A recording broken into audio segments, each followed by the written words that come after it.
नमस्कार दोस्तों, मैं हूं गौरव। चलिए देखते हैं दिल्ली की आज की सभी ताज़ा और बड़ी खबरें। रोजाना दिल्ली की बड़ी खबरों के लिए चैनल को सब्सक्राइब जरूर करें और इस वीडियो को लाइक जरूर करें, क्योंकि आपके लिए वीडियो बनाने में काफ़ी मेहनत करनी पड़ती है।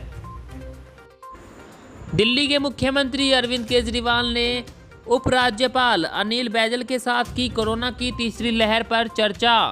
कोरोना संक्रमण की तीसरी लहर की तैयारियों के मद्देनजर दिल्ली के उपराज्यपाल अनिल बैजल और मुख्यमंत्री अरविंद केजरीवाल के बीच चर्चा हुई। केजरीवाल ने उपराज्यपाल को बताया कि दिल्ली सरकार कोविड-19 की संभावित तीसरी लहर के मद्देनजर रोजाना अधिकतम 45,000 मामलों के हिसाब से इस महामारी से निपटने के लिए युद्ध स्तर पर तैयारियां कर रही है।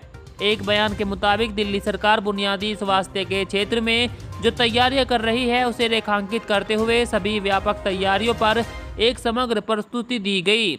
मुख्यमंत्री कार्यालय ने बताया कि तीसरी लहर से निपटने के लिए दिल्ली सरकार की कार्य योजना में बच्चों के उपचार के वास्ते राज्य स्तरीय कार्यबल, ज्यादा संख्या में स्वास्थ्य कर्मी, एक विशेष कार्यबल शामिल है। मुख्यमंत्री कार्यालय ने कहा कि बैठक में उपराज्यपाल और मुख्यमंत्री ने बिस्तर और ऑक्सीजन के प्रबंधन, दवाइयों और टीकों की उपलब्धता पर चर्चा की।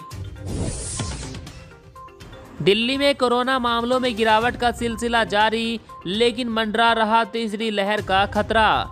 दिल्ली में कोरोना संक्रमण की रफ्तार लगभग थम चुकी है, लेकिन तीसरी लहर की आशंका से अभी भी लोग असमंजस में हैं। दिल्ली के स्वास्थ्य मंत्री सत्येंद्र जैन ने भी कोरोना की तीसरी लहर को लेकर आगाह किया है। उन्होंने कहा, कोरोना के केस कम हो गए हैं तो ऐसा बिल्कुल नहीं कि दोबारा कोरोना केस नहीं बढ़ेंगे। दिल्ली में दूसरी लहर आई थी, उससे पहले 100 से कम केस दर्ज हो रहे थे, तो लोगों को लगने लगा कि कोरोना खत्म हो गया, लेकिन ऐसा नहीं हुआ और अब फिर से 100 से कम केस सामने आ रहे हैं। इसलिए कहा नहीं जा सकता कि कब तीसरी लहर आ जाए और 30-40 हजार मरीज रोजाना मिलने लगे। इसीलिए लोगों को सावधान रहने की जरूरत है। जरूरत पड़ने पर ही घर से बाहर निकले, वैक्सीन लगवाए, मास्क जरूर लगवाए। दोस्तों, आप में से किस किस ने वैक्सीन लगवा ली, कमेंट में जरूर लिखें।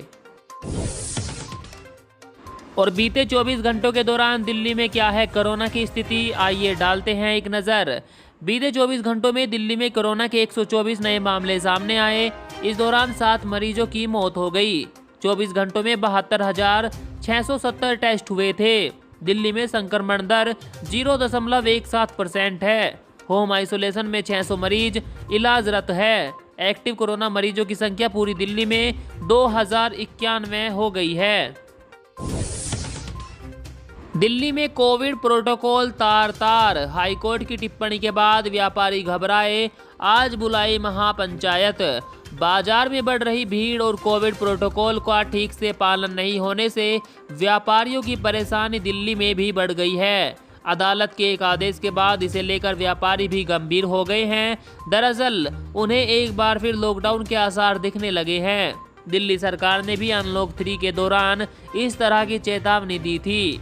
दिल्ली के बाजारों में भीड़ बढ़ रही है और दिल्ली आपदा प्रबंधन प्राधिकरण के दिशा निर्देश का गंभीरता से पालन होने की अदालत की टिप्पणी के बाद व्यापारियों ने महापंचायत बुलाई।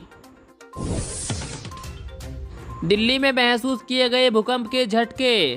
देश की राजधानी दिल्ली में भूकंप के झटके महसूस किए गए हैं। दिल्ली के पंजाबी बाग में 12:02 पर कल भूकंप के झटके महसूस किए गए। जैसे ही लोगों को आभास हुआ, तुरंत लोग घर के बाहर और दुकानें छोड़कर बाहर आ गए। रिक्टर पैमाने पर इसकी तीव्रता 2.1 रही। आप में से किस किस ने भूकंप के झटकों का अनुभव किया, कमेंट में लिखकर बताएं। दिल्ली में कल से इन पाबंदियों पर भी मिलेगी छूट। बार, रेस्टोरेंट और पार्क में जा सकेंगे लोग। दिल्ली में कोरोना संक्रमण के मामलों में तेजी से कमी आ रही है। ऐसे में सरकार ने भी कोरोना कर्फ्यू में ढील देना शुरू कर दिया। दिल्ली में सोमवार से रेस्टोरेंट और बार खोलने की इजाज़त भी मिल गई। पिछले हफ्ते भी सरकार ने रियायतें दी थी। इस बार दिल्ली में कोविड प्रबंधों में ढील 28 जून की सुबह 5 बजे तक बढ़ा दी गई। रेस्टोरेंट, बार में बैठने की क्षमता 50%। रेस्टोरेंट सुबह 8 बजे से रात 10 बजे तक खुल सकेंगे और बार दोपहर 12 बजे से रात 10 बजे तक खुलेंगे। सभी बाजार और मॉल को सुबह 10 बजे से रात 8 बजे तक खोलने की अनुमति रहेगी। मनीष सिसोदिया बोले, मुआवजा देने में अड़चन डाल रही है केंद्र सरकार। उप मुख्यमंत्री मनीष सिसोदिया ने प्रेस कॉन्फ्रेंस करके कहा कि कोरोना की दूसरी लहर के दौरान पॉजिटिव केसों की संख्या तेजी से बढ़ी और अस्पतालों को ऑक्सीजन की कमी का सामना करना पड़ा।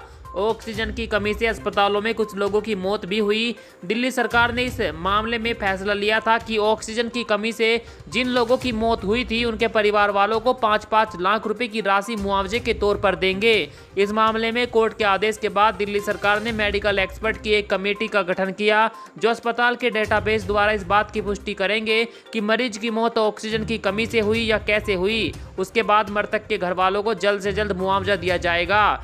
और आपको बता दें, उन्होंने इल्जाम लगाया कि मोदी सरकार इस स्कीम को चलने नहीं दे रही है, हमें मुआवजा देने में केंद्र सरकार अड़चन डाल रही है। तो दोस्तों, जो ऑक्सीजन की कमी से लोग मरे उसमें सरकार की गलती थी, ये तो आप सब भी समझ सकते हैं। और सरकार ने इसीलिए कहा था कि हम 5-5 लाख रुपए देंगे ऐसे लोगों को जो ऑक्सीजन की कमी से मारे गए। लेकिन अब केंद्र सरकार इस मामले में अड़ंगा डाल रही है और दिल्ली सरकार को ये काम करने से रोक रही है, ऐसा मनीष सिसोदिया कह रहे हैं। आप कमेंट में बताएं कि आप 5-5 लाख रुपए ऐसे लोगों को मिलने चाहिए या नहीं। घर पर बन रहे थे ब्लैक फंगस और कोरोना के नकली इंजेक्शन, 2 डॉक्टर समेत 10 लोग गिरफ्तार। दिल्ली के निजामुद्दीन स्थित एक डॉक्टर के घर में ब्लैक फंगस और कोरोना के नकली इंजेक्शन बन रहे थे। दिल्ली पुलिस की अपराध शाखा ने इस गोरख धंधे से पर्दा उठाकर 2 डॉक्टर व एक इंजीनियर समेत कुल 10 लोगों को गिरफ्तार किया है। पकड़े लिपोसोमल, एम्फोटेरासिन बी, रेमडेसिविर समेत कोविड व ब्लैक फंगस की नकली इंजेक्शन बना रहे थे।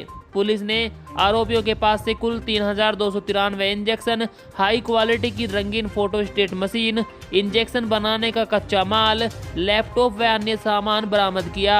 पकड़े गए आरोपियों में 2 MBBS डॉक्टर भी हैं। तो दोस्तों, पैसा कमाने के लिए ये लोगों की जान की परवाह भी नहीं कर रहे थे। पुलिस की तारीफ के लिए वीडियो को लाइक जरूर करें। खेलों की दुनिया में नाम रोशन करेगी दिल्ली स्पोर्ट यूनिवर्सिटी। जी हां, दिल्ली के उप मुख्यमंत्री मनीष सिसोदिया ने खिलाड़ियों के लिए बन रही दिल्ली स्पोर्ट यूनिवर्सिटी के काम की समीक्षा की। उन्होंने कहा कि मुख्यमंत्री अरविंद केजरीवाल का विजन है कि दिल्ली स्पोर्ट हब बने और दिल्ली स्पोर्ट यूनिवर्सिटी इसी दिशा में बढ़ रहा है। अधिकारियों के साथ सिसोदिया ने दिल्ली स्पोर्ट यूनिवर्सिटी के काम की प्रगति पर समीक्षा बैठक की। बैठक के दौरान उन्होंने कहा कि हमारा विजन है दिल्ली स्पोर्ट यूनिवर्सिटी ऐसे खिलाड़ियों को तैयार करे जो भारत के लिए हर ओलंपिक में कम से कम 50 गोल्ड मेडल लेकर आए। उन्होंने कहा कि दिल्ली स्पोर्ट यूनिवर्सिटी खेल की दुनिया में देश का नाम रोशन करेगी। यहाँ युवाओं को खेल के क्षेत्र में आगे बढ़ने के लिए विश्व स्तरीय सुविधाएं और ट्रेनिंग प्रदान की जाएगी। देश की खेल प्रतिभाएं अंतर्राष्ट्रीय प्रतियोगिताओं में अधिक से अधिक मेडल लाकर देश का नाम रोशन करेगी। उन्होंने कहा, यूनिवर्सिटी वर्ल्ड क्लास यूनिवर्सिटी साबित होगी। गौतम गंभीर ने झुग्गी बस्तियों में कोविड टीकाकरण अभियान की शुरुआत की। भाजपा सांसद गौतम गंभीर ने पूर्वी दिल्ली की झुग्गी बस्तियों में कोविड टीके लगाने के अभियान की शुरुआत की है। गंभीर दिल्ली भाजपा इकाई के महासचिव सिद्धार्थन समेत पार्टी के विभिन्न नेताओं की मौजूदगी में पूर्वी दिल्ली के मयूर विहार में शशि गार्डन इस्लाम क्लस्टर में यह अभियान शुरू कर रहे हैं। गंभीर ने कहा कि पूर्वी दिल्ली के अन्य झुग्गी झोपड़ियों वाले इलाके में भी मुफ्त टीकाकरण कैंप लगाए जाएंगे। गंभीर के कार्यालय के एक बयान के अनुसार टीकाकरण अभियान के तहत 500 लोगों को कोविड के टीके लगाने के लक्ष्य के साथ हर रविवार को विभिन्न झुग्गी बस्तियों में शिविर आयोजित किए जाएंगे।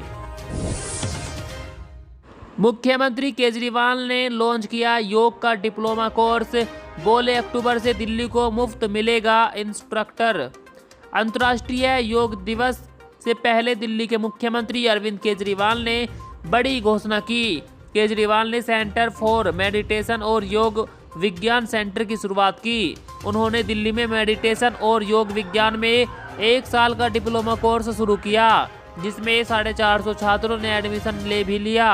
केजरीवाल ने कहा कि ये छात्र जब इंस्ट्रक्टर बन जाएंगे तो दिल्ली को फ्री में योग सिखाएंगे। फिर विवादों के घेरे में राम मंदिर ट्रस्ट 20 लाख की भूमि 2.5 करोड़ में खरीदी। अयोध्या में श्री राम मंदिर ट्रस्ट द्वारा खरीदी जा रही जमीनों में 2 और सौदे विवादों के घेरे में आ गए। इन जमीन सौदों में अयोध्या के मेयर ऋषिकेश उपाध्याय के भतीजे दीप नारायण उपाध्याय की अहम भूमिका है। एक जमीन जो दीप नारायण ने 20 लाख रुपए में खरीदी, उसे ट्रस्ट को 2.5 करोड़ रुपए में बेच दिया गया। वहीं दूसरी जमीन जिसकी कीमत 27 लाख रुपए थी, उसे भी मेयर के भतीजे ने राम मंदिर ट्रस्ट को 1 करोड़ रुपए में बेच दिया। आम आदमी पार्टी के सांसद संजय सिंह बोले, 7 दिन हो गए, ना ही जांच शुरू हुई और ना ही मुझ पर कोई मानहानि का केस हुआ। राम जन्मभूमि तीर्थ ट्रस्ट पर घोटाले के मामले में आम आदमी पार्टी सांसद संजय सिंह ने कहा कि इस खुलासे को 7 दिन हो गए, लेकिन ना ही अब तक बेईमानों के खिलाफ जांच शुरू हुई और ना ही मुझ पर मानहानि का मुकदमा हुआ। सिंह ने कहा कि रामलला और हनुमानगढ़ी के मुख्य पुजारी कह रहे हैं कि इस मामले की जांच होनी चाहिए, लेकिन बीजेपी राजनीति का आरोप लगा रही है। इस मामले की फास्ट ट्रैक में सुनवाई होनी चाहिए। जम्मू कश्मीर को वापस मिल सकता है राज्य का दर्जा, 24 जून को चर्चा करेंगे प्रधानमंत्री नरेंद्र मोदी 24 तारीख को जम्मू कश्मीर की क्षेत्रीय पार्टियों से बातचीत के दौरान राज्य के दर्जे पर बातचीत करेंगे। इससे पहले इस मामले पर 2 महत्वपूर्ण बैठक दिल्ली में हुई थी। जम्मू कश्मीर को दोबारा राज्य का दर्जा देने की रणनीति पर राष्ट्रीय सुरक्षा सलाहकार अजीत डोभाल कई महीनों से काम कर रहे थे। सूत्रों का कहना है जम्मू कश्मीर को राज्य का दर्जा जल्द दिया जा सकता है।